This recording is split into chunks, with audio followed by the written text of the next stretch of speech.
11 horas 27 minutos, vamos aqui atualizar vocês agora sobre a Espanha. Algo gravíssimo. Subiu para 205 o número de mortos nas piores enchentes já registradas em décadas. Dezenas de pessoas ainda estão desaparecidas. Moradores da região de Valência reclamaram, inclusive, da gestão de crise do governo. Eles disseram que passaram horas à espera de ajuda até que aparecesse alguém. Uma mulher, inclusive, disse aos vizinhos que precisou usar um pedaço de corda para que os vizinhos a ajudassem a escapar da casa quando a água subiu, senão ela teria morrido.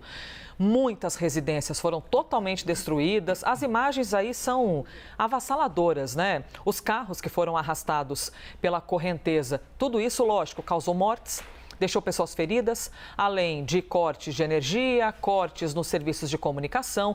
Em 8 horas, choveu o esperado para um ano inteiro na região de Valência, na Espanha.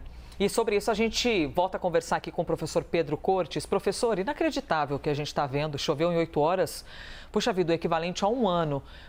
O que acontece, assim, é um fenômeno parecido com outros que a gente tem visto no planeta? Tem alguma comparação? Infelizmente sim, porque isso é mais um efeito das mudanças climáticas. O que acontece?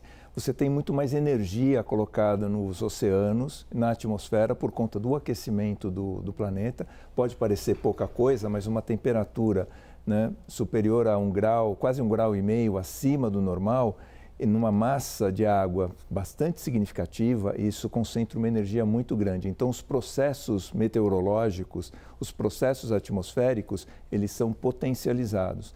Ali, o que aconteceu? Antes de usar a arte, deixa eu explicar. A gente teve uma frente fria que normalmente vem do norte do Atlântico, ela entra ali pela Espanha, né, pelo norte da Espanha, cruza, vai até o Mediterrâneo e segue em direção ao oeste do Mediterrâneo. Tá. Né? O que aconteceu ali? Ela passou pela Espanha, mas ela foi bloqueada por ventos quentes do Mediterrâneo.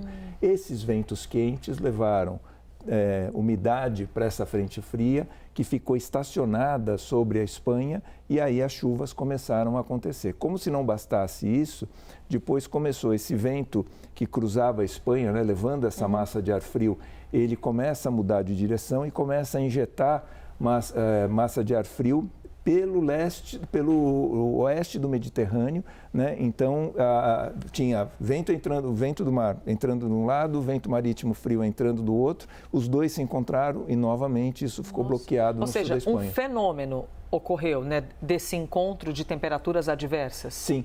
O que não é normal, porque usualmente essas frentes frias elas passam pela Espanha e não ficam bloqueadas, mas esse vento marítimo que veio do Mediterrâneo acabou segurando isso. Nós temos Temos um mapa? Sim. Pronto. Melhor ainda para a gente compreender a sua explicação, professor. Então, aqui nós temos uma situação um pouco antes do evento acontecer, mas depois a gente vai reparar que vai vir uma frente fria aqui cruzando a Espanha, tá?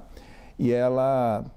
Aqui já está na parte mais... está aqui, ó. Pronto. Essa frente fria ela vem vindo, tá, cruzando aqui a Espanha, né? Ela começa a cruzar a Espanha e depois, quando ela vai abandonar aqui a região próxima entre Valência, Barcelona, né? E ela começa a ser bloqueada por uma massa de ar marítimo que vem do Mediterrâneo. E depois tem essa injeção de uma nova massa de ar frio que vem aqui e esse vento do Mediterrâneo bloqueia ela também no sul da Espanha. E aí tudo isso fez essa condição meteorológica ficar espalhada. Última pergunta, professor. Por qual motivo essa condição, que foi uma explosão de chuva, não conseguiu se dissipar? Justamente por causa desse bloqueio de temperaturas? Exatamente, são esses ventos quentes do Mediterrâneo que seguraram essa massa de ar frio, eles acabaram bloqueando. Não é exatamente o mesmo fenômeno, mas é parecido com o que aconteceu no Rio Grande do Sul. Ou seja, a frente fria ficou bloqueada por uma massa de ar quente e isso fez com que a chuva ficasse extremamente concentrada numa região.